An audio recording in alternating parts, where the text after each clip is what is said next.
Imagine stepping into a torchlit temple at the edge of an ancient city. The smell of incense is thick, almost suffocating.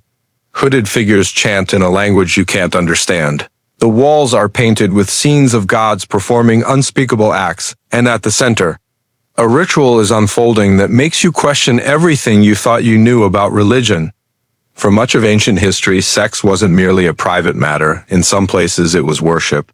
Across cultures and continents, there were religious cults that turned sexual acts into sacred rites, blurring the lines between faith, power, and desire. These were not whispered scandals. These were public, organized, and often celebrated events, at least by those in power. Today, we re-digging into the most disturbing sexual rituals of ancient religious cults, the ones so shocking that many historians believe ancient scribes deliberately erased or rewrote them, and trust me, what you're about to hear is not for the faint of heart. Before we begin, if you're fascinated by the dark, twisted, and hidden corners of history, make sure to subscribe and like this video so you never miss our deep dives into the past. Now, let us begin with a cult that still leaves scholars in disbelief, the cult of Inanna and sacred prostitution in ancient Mesopotamia. In the bustling city of Uruk over 4,000 years ago, worshippers of Inanna, the goddess of love, fertility, and war, engaged in rituals that were as much about the flesh as they were about the divine. Temples were not just places of prayer, but centers of what later historians called sacred prostitution. It was believed that sleeping with a priestess of Inanna brought blessings from the goddess herself, ensuring fertility, prosperity, and protection. These priestesses, often called hierodules, were trained from a young age, taught not only religious rites but also the arts of seduction. For many worshippers, visiting the temple meant parting with offerings, grain, gold, or livestock, before engaging in a ritual act intended to unite them spiritually with the goddess through the priestess. But behind the sacred language lay a darker truth. Many of these women were not there by choice. Families would dedicate daughters to the temple as offerings, believing it would bring honor or good fortune, but once inside, there was no way out. For some, this was a life sentence, their bodies belonging not to themselves, but to the faith they served. Foreign visitors to Mesopotamia wrote with fascination and sometimes horror about the openness of these rites. To them, it seemed both alluring and disturbing, a religion that demanded its followers show devotion with their bodies as well as their prayers. And yet, Mesopotamia was far from the only place where faith and sex were inseparable. Across the Mediterranean, another cult was building a reputation for orgies, intoxication, and blood. Next, we step into ancient Greece, where the cult of Dionysus blurred the lines between worship and madness. The cult of Dionysus, also known as the Bacchic cult, was a religious movement dedicated to the god of wine, ecstasy, and chaos. On the surface, Dionysus was about joy, liberation, and celebration. But beneath that cheerful mask lay a world of frenzy, intoxication, and ritualized sexual excess. Their ceremonies, often held deep in the forests or in secluded mountain glades, were designed to strip away all sense of identity and morality. Worshippers, known as Maenads, would drink until they were senseless, their inhibitions shattered by wine and music. Drums pounded in a primal rhythm, flutes wailed, and the crowd descended into a state of ecstatic madness. Clothing was shed, bodies pressed together, and what followed was a whirlwind of uninhibited sexual acts, sometimes between strangers who would never even know each other's names. The idea was simple. In losing yourself to passion and chaos, you became one with Dionysus himself. But not all of these gatherings ended in pleasure.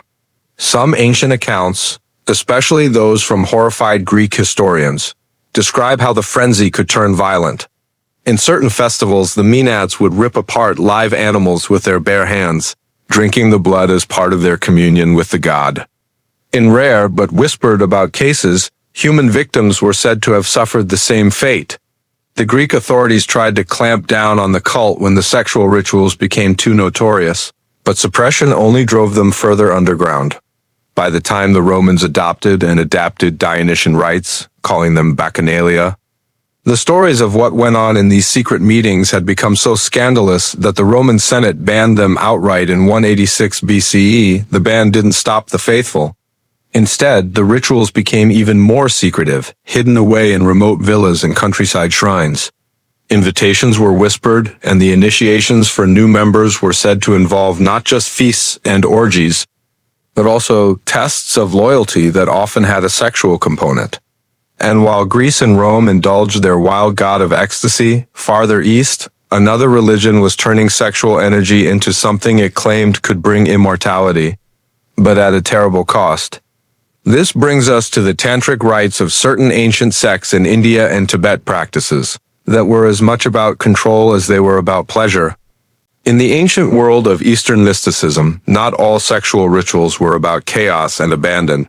Some were calculated, methodical, and deeply rooted in religious philosophy, yet still disturbing to outside eyes. Among certain sects of Tantric practitioners, sexual union was seen not merely as an act of pleasure, but as a path to enlightenment. The idea was that the energy created during intercourse, known as kundalini, could be harnessed, directed, and transformed into spiritual power. On the surface, it sounds poetic, even beautiful. But in reality, these rituals could be deeply unsettling, especially when seen through the lens of their strict, often exploitative rules. For example, in some sects, a novice male initiate would be paired with a female partner, sometimes a stranger, sometimes a temple prostitute in a highly choreographed ritual. The woman was seen as a vessel of divine energy, and the man's role was to absorb that energy through the act itself. But there was a cruel twist. In certain traditions, the man was forbidden from reaching climax. Instead, he had to halt at the brink, holding in his release, believing that this preserved his life force. For the women, the experience could be far worse. In some circles, female participants were not treated as equal spiritual partners, but as expendable tools. The texts of the Vammakara, the left-hand path, describe practices where women were chosen from the lowest castes or even from among widows, and then ritually used in ceremonies that mixed sexual acts with blood offerings and intoxicants. And then there were the Agori sects, not strictly tantric, but infamous for their extreme taboo-breaking rites. To them, nothing in the universe was impure, not even death itself. Some records describe Agori rituals involving sexual acts performed on cremation grounds, sometimes with corpses present, as a deliberate way to shatter all attachments to societal norms. To followers, these practices were the ultimate expression of spiritual freedom, a way to transcend the human condition entirely. To outsiders, they were the stuff of nightmares. But if tantric rites blurred the line between pleasure and control, another set of rituals from the ancient Middle East took the fusion of sex and religion in a direction that was even more transactional and far more public. In the bustling cities of ancient Mesopotamia, religion wasn't a private affair. It was woven into the very fabric of public life. Temples weren't just places of worship. They were economic powerhouses, political centers, and in some cases, sites of ritualized sexual acts that would scandalize the modern world. One of the most infamous of these practices is tied to the goddess Inanna, known to the Babylonians as Ishtar, the deity of love, war, and fertility. Ancient sources, including the Greek historian Herodotus, claim that in certain Babylonian temples, women were required to perform what we might now call sacred prostitution. The belief was that by offering their bodies in the service of the goddess, they could gain her blessing, not only for themselves, but for the fertility of the entire community. The details were unsettling. According to these accounts, a woman would enter the temple grounds and wait until any stranger, approached and offered her a coin. The payment was symbolic, said to go to the goddess, and once the act was completed, the woman was considered spiritually purified and free to return to her daily life. While some historians argue that Herodotus exaggerated or misunderstood these customs, archaeological evidence does suggest that sexual rites were indeed part of certain fertility festivals. Clay tablets from the city of Uruk depict ritual banquets followed by ceremonial unions between the king and the high priestess of Inanna, a symbolic marriage meant to ensure the prosperity of the land. But whether between rulers or commoners, these acts blurred the line between devotion and exploitation. And it wasn't just Mesopotamia. In the temples of ancient Cypriot cults dedicated to Aphrodite, visitors from across the Mediterranean claimed to witness similar rites. Strangers would offer gifts or payment to priestesses, believing that physical union in the temple brought them into direct contact with the goddess herself. Yet what these rituals masked was often raw political control. The temples held immense wealth and influence. By making sexuality part of religious obligation, they maintained power over not only the bodies, but the beliefs of the people. Still, not all ancient temple rites involved strangers. Some of the most disturbing were reserved for carefully chosen initiates, ceremonies kept hidden from the public eye, involving acts that leaders tried to erase from history entirely. And in the ancient Mediterranean, one secretive cult would take this to an extreme that still shocks historians today. In the shadowed temples of the ancient world, some cults took their devotion to extremes that modern minds struggle to comprehend.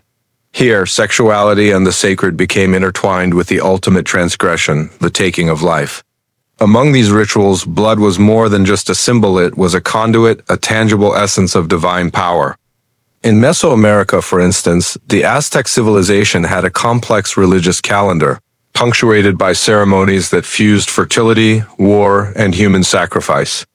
Among the most horrifying were the rites of the goddess Quetzal, patron of beauty, love, and sexual desire.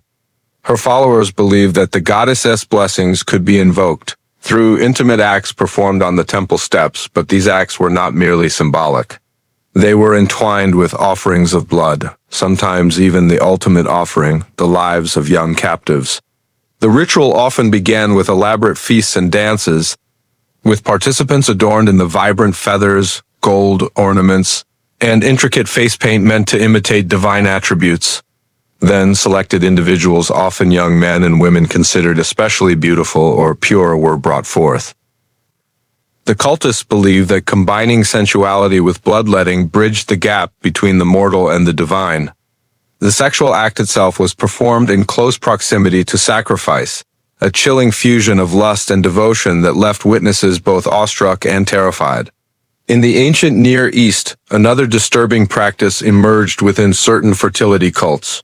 In cities like Byblos and Sidon, the worship of deities such as Astarte involved sacred prostitution temple priestesses, or courtesans engaging in sexual acts as a form of prayer or divine service. But some sources suggest that these rites sometimes escalated into ritualized bloodletting, where the line between ecstasy and mortality blurred. Devotees believed that spilling blood during sacred intercourse amplified the ritual's potency, creating a powerful exchange between human passion and divine will. What drives a society to conflate sex and death so intimately? Anthropologists suggest a mix of symbolic logic and psychological intensity. Blood, in many cultures, represented life force, the essence of vitality itself. Sexual energy, likewise, was life-creating. By merging these two forces in ritual, cults sought to manipulate existence itself, to summon fertility, ensure harvests, or guarantee the protection of their people. And yet, for outsiders, these acts were horrifyingly transgressive, violating taboos that underpin every stable society. The evidence of such practices is often fragmentary, shrouded in legend and sensationalized by later chroniclers. Yet archaeological finds, from altars slick with residue to murals depicting entwined figures and sacrificial victims, suggest that the ancients themselves did not always shy away from documenting these extreme rites. To the participants, these ceremonies were not crimes. They were acts of devotion, moments where mortal bodies became vessels of divine purpose. In some cases, the fusion of sexual ritual and sacrifice was deliberately theatrical. Priests or priestesses might guide initiates through choreographed acts designed to titillate and terrify simultaneously, a psychological crescendo intended to create a near-religious ecstasy. In this heightened state, morality and mortality seemed suspended, and the boundary between human and God blurred. Yet the more extreme the ritual, the greater the risk. Many such cults faced internal collapse or external persecution precisely because these acts were unsustainable within broader social norms. Human sacrifice combined with sexual ritual created both fascination and horror, drawing in devoted followers while simultaneously inviting the wrath of neighboring societies. History remembers these cults not just for their devotion, but for the sheer audacity of their transgressions, the lengths to which humans will go in the pursuit of divine favor, or the intoxicating illusion of ultimate power. As we move into medieval and early modern Europe, the shadow of sexualized ritual continues, now cloaked in secrecy and esotericism. While overt human sacrifice had largely disappeared, underground cults and mystery sects adapted the ancient impulse into subtler and often more psychologically disturbing forms. One such group was rumored to exist in the forests and castles of Central Europe. Secret brotherhoods that combined mystical study, sexual initiation, and symbolic sacrifices of innocence. Initiates were often young women or men, sometimes children, drawn into the cult under the guise of education or spiritual enlightenment. Once inside, they were subjected to ritualized sexual acts. Masked as initiation rites or mystical communion, the acts were performed in candlelit chambers, where whispered chants and painted symbols imbued the setting with an aura of terror and reverence. These rituals were not merely sexual, they were designed to destabilize the psyche. Initiates were forced to confront their deepest taboos, their fear, and their shame. The cult leaders believed that this psychological breaking of boundaries opened a conduit to higher knowledge or, as they phrased it, to divine revelation. Modern psychologists would likely see this as a horrifying form of trauma-based manipulation. Yet for the participants, it was a deeply mystical experience, framed as sacred and transformative. Another infamous European practice intertwined sex with esoteric symbolism, the alchemical and occult traditions of the Renaissance. Texts from this period describe sexual rituals meant to mimic cosmic processes, the union of male and female as a reflection of the union of sun and moon, fire and water, or spirit and matter. In some circles, these acts were entirely symbolic, elaborate metaphors written in cryptic language, but other records suggest that literal enactments occurred. Participants, often scholars or noble seekers of forbidden knowledge, engaged in highly ritualized sexual acts, sometimes accompanied by simulated sacrifice or bloodletting, to unlock hidden powers or achieve mystical enlightenment. Perhaps the most disturbing aspect of these European cults is the combination of secrecy and theatricality. Whereas ancient temples broadcasted their rituals to the public through festivals, processions, and murals, European mystery cults thrived on concealment. Their rituals were designed to shock, manipulate, and bind participants to the group. Sexual acts became a tool of control as much as devotion. Allegiance was measured not just by belief, but by participation in these extreme rites. The psychological grip of secrecy, shame, and forbidden knowledge ensured the cult's survival while perpetuating cycles of abuse and obsession. Even accusations of witchcraft, often exaggerated or entirely fabricated, hint at this shadowy continuity. Chroniclers frequently described witches' sabbaths involving sexual acts with demons or among themselves, claiming these rites inverted divine law and social order.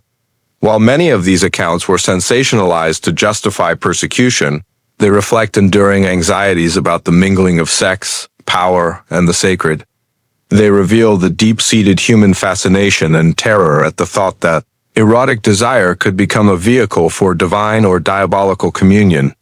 In the end, European mystery cults demonstrate the evolution of sexualized ritual from public spectacle to secretive manipulation.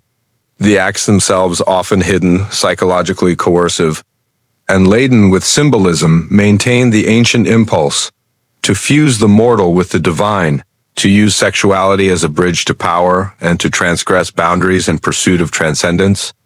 While Europe and the Americas developed their own dark intersections of sex and ritual, Asia and Africa offer equally complex and shocking examples, though often wrapped in layers of spirituality and symbolism that challenge modern assumptions about morality and devotion.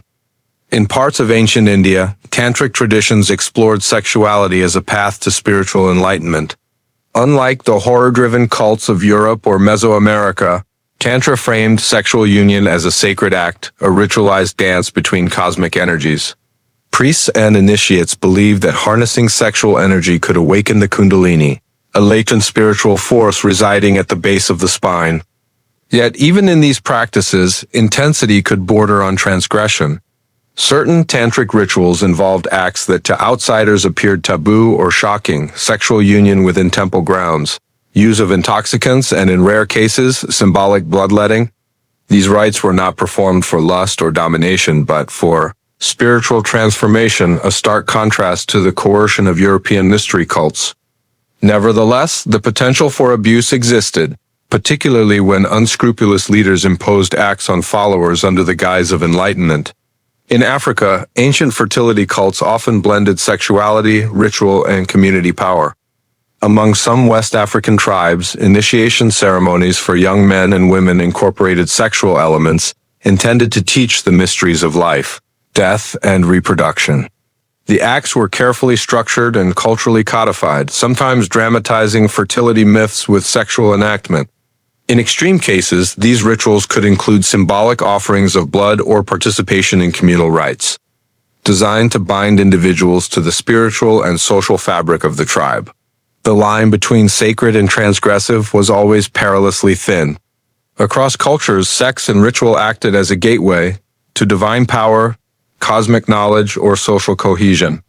Yet these acts often challenged social norms, exploiting fear, desire, and curiosity. To the participants, they were transformative and intimate touch of the divine. To outsiders, they were horrifying, morally incomprehensible, and at times lethal. What unites these global practices is the human obsession with controlling forces larger than ourselves. Fertility, life, death, and divine favor, all of these were believed to be manipulable through the body and its pleasures. Sexual energy became a sacred currency, blood its most potent amplifier. And whether in a brightly painted Mesoamerican temple, a shadowed European chamber, or a secluded Tantric shrine, humans repeatedly risked everything: status, sanity, and life itself to bridge the gap between the mortal and the divine. These ancient and medieval rituals force us to confront uncomfortable truths, the depths of human creativity, the hunger for transcendence, and the terrifying extremes of devotion. In every corner of the world, from Africa to Asia, from Europe to the Americas, sexuality was never merely personal. It was political, mystical, and sometimes deadly, a tool for survival, a weapon of control, and an instrument of worship. While the spectacle of sexualized ritual may fascinate us, it is impossible to ignore the human consequences. Across cultures and centuries, these practices left deep psychological and social scars. The very same rituals designed to invoke divine favor also reinforced fear, obedience, and hierarchy, sometimes at unimaginable cost. In many cults, participation was not optional. Young initiates, prisoners of war, or even willing devotees were often coerced into acts that blurred the line between devotion and abuse. Trauma was not incidental, it was part of the process. By forcing participants to confront sexual and violent extremes, cult leaders created dependence, loyalty, and a profound sense of awe. This psychological manipulation ensured control over the individual, but it also left lasting mental and emotional damage. Survivors often carried guilt, shame, and fear for the rest of their lives. Communities, too, were shaped by these rites. In Mesoamerica, public sacrifice combined with sexual ritual reinforced the power of priests and rulers. The terrifying spectacle of blood and eroticism served as a warning. Divine favor and wrath were real, and transgression had consequences. Similarly, in Europe, the secrecy of mystery cults created social tension, fostering paranoia, rumor, and fear of the other, those willing to transgress boundaries for mystical power. Even when the acts were not physically violent, the psychological weight was immense, influencing politics, family life, and religious practice. Yet there was another side to this dark coin. For some participants, sexualized ritual offered liberation, ecstasy, and a profound sense of connection to forces greater than themselves. In Tantra, in certain fertility cults, or even in the theatrical excesses of European mystery rites, acts that seemed transgressive could also be transformative. They allowed individuals to confront fear, explore desire, and experience a fleeting sense of transcendence, a dangerous but intoxicating glimpse of the divine. This duality, terror and ecstasy, control and freedom, is central to understanding these ancient practices. They were never simple. Human sexuality, when entwined with ritual, became a powerful language, a language of power, devotion, community, and transformation. The extremes of these rituals force us to confront uncomfortable questions. How far would we go for divine favor? For social survival? For the thrill of transgression? History offers no easy answers. It presents us with a mirror reflecting both the ingenuity and the darkness of human culture. Across continents and centuries, the fusion of sex, power, and spirituality has remained one of humanity's most compelling and most disturbing experiments. As we step back from the altars, temples, and hidden chambers of history, a disturbing question lingers. What is the legacy of these sexualized rituals? Across continents and eras, humans have repeatedly fused desire, fear, and devotion into acts that challenge every moral boundary. While the rituals themselves may have faded, their echoes remain in psychology, culture, and even our collective imagination. One legacy is the enduring fascination with transgression. From modern horror stories to dark fantasy, from myths to cinema, the blending of sex, power, and ritual continues to captivate. We are drawn to the forbidden, intrigued by the extremes of human behavior, and horrified by what devotion can demand. This fascination reflects a deep truth. The human impulse to merge the sacred and the sensual has never disappeared, it has merely shifted forms. Another legacy is social and psychological. These rituals reveal how fear, shame, and desire can be weaponized to control individuals and communities. Leaders, ancient priests, mystery cult elders, or even rulers understood that intertwining sexuality with ritual could enforce obedience, reinforce hierarchy, and legitimize authority. Modern psychology echoes these lessons, showing how trauma and desire can be manipulated in ways both subtle and extreme. Finally, these rituals force us to confront the dark side of human curiosity. The lengths people will go to achieve transcendence, power, or divine favor are staggering. Blood, lust, and taboo were never merely sensational. They were instruments of a world in which mortality, morality, and the divine were in constant negotiation. By studying these practices, we see both the creative heights and terrifying depths of human imagination. Yet there is a haunting beauty in this darkness. Across cultures, sexualized ritual was about connection to the divine, to the community, and sometimes even to the self. It reminds us that human experience is never simple. Desire and devotion, ecstasy and fear, morality and transgression, they are threads woven into the same tapestry, stretching across time and geography. As we leave these ancient and secret spaces behind, we carry with us a chilling awareness. The human capacity for devotion is limitless, and when combined with sexuality and ritual, it can inspire awe, terror, and fascination all at once. History offers no judgment, only the stark and unsettling truth. Humanity has always danced on the edge of the sacred and the profane, and that dance continues to echo in our stories, our fears, and our dreams.